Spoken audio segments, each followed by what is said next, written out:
We've been talking about AI for years as if it's a distant storm on the horizon. It isn't coming, it's here. It's the rain on your window right now. Claude, ChatGPT, Gemini, and the dozens of others you haven't even heard of yet. They're not just clever helpers anymore. They're not assistants. They are for a huge and growing number of tasks, replacements, and the first domino to fall in this chain reaction. White collar work, the so called knowledge economy. Look around. This isn't theoretical. Junior coders, the ones who used to handle the routine debugging and boilerplate code, are being laid off in droves. Why hire a team of 5 when one senior dev, armed with an AI copilot, can do the work of 6? Marketing copywriters, the people who wrote the ads, the blog posts, the social media updates, they're being replaced by prompts. A manager can now generate 100 variations of an ad in the time it took to write a creative brief. Think about data analysts. Their entire job was to find the needle in the haystack. Now, an AI can process a data set the size of a library in the time it takes you to pour a cup of coffee, flag every outlier, identify every trend, and suggest 3 different strategies based on the findings. What about the legal field? Paralegals who spent decades mastering the art of discovery, of sifting through thousands of documents for one crucial piece of evidence. That work is being automated. Contracts that once required days of drafting and review are now generated in minutes, no billable hours needed. This isn't just me talking. I read a report from Anthropic, the people who built Claude. They predict that half of all entry level white collar jobs could vanish by 2030. That sounds far away, right? A problem for another day. But then you hear Microsoft's head of AI. He said significant disruptive change would happen in 18 months. 18 from now. That's not a timeline for innovation. That's a warning siren. And it's spreading beyond the obvious tech and creative roles. Finance? AI algorithms spot fraudulent transactions with a speed and accuracy no human team could ever match. They don't get tired, they don't need breaks, and they see patterns we can't. Human resources? The initial screening of 1,000 resumes for one position. Done. An AI can scan, rank, and shortlist candidates before a human recruiter has even finished their morning emails. I've seen this ripple through my own life. The tedious tasks I used to hate, they're gone, automated away. But so are the people who did them.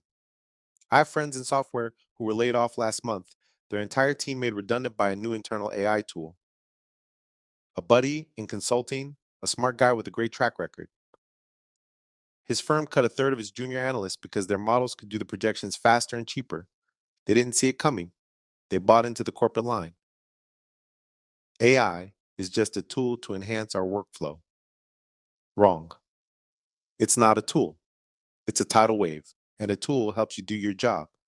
A tidal wave takes your job, your desk, and the entire office building with it. So you're listening to this, and you're probably feeling one of 2 things: fear or denial. Let's focus on what you do about it, because you don't fight a tidal wave, you don't hide from it, you learn how to surf. There are 3 options on the table. Option 1: you use it, you master it, you become the human who makes the AI sing. This doesn't mean learning to ask it, write me a nice letter to my grandma. It means learning how to craft complex, multi step prompts that solve real business problems. It's learning to say, analyze this entire sales data set from Q3, cross reference it with our marketing spend on these 3 platforms, identify the top 5 underperforming product lines, and then draft 3 distinct email campaigns in our company's voice to re engage customers who bought those products. See the difference? Suddenly, you're not a worker. You're a strategist with a digital army at your command. You're doing the work of an entire team. You are 3, 5, 10 times faster. And companies will pay a premium for that. Option 2: you support it. You build the infrastructure that the tidal wave runs on.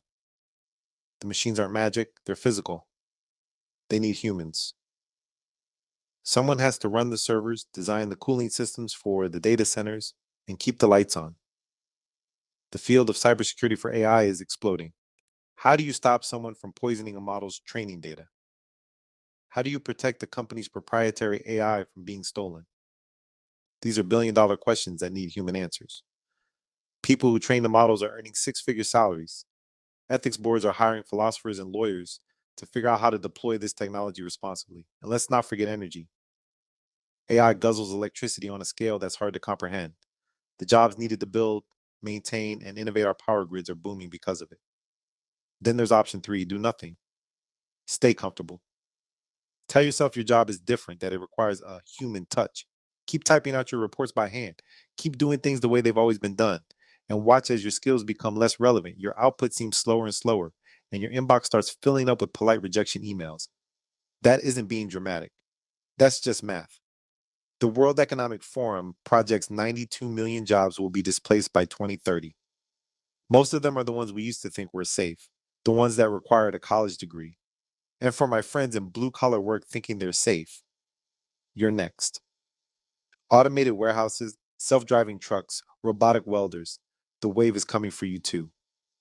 But here's the most important part of all this: the people who win in this next decade won't necessarily be the ones with the PhDs or the fanciest degrees.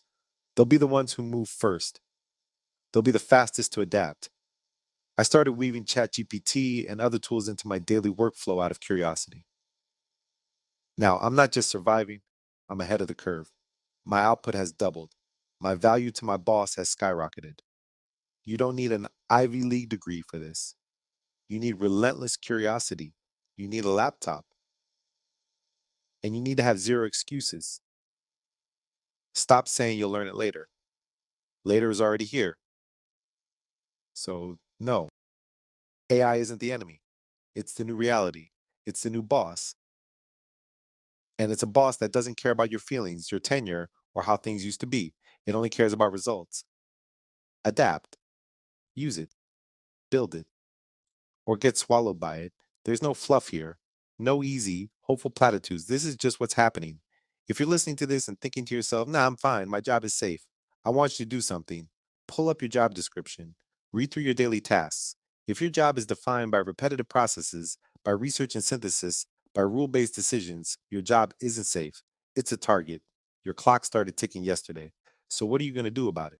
If this helped you understand what's really going on behind the headlines, this is exactly what we do here at The Breakdown. No hype, no noise, just clarity. If you want to understand the forces reshaping money, markets, and global finance, subscribe to The Breakdown. And I'll see you in the next one.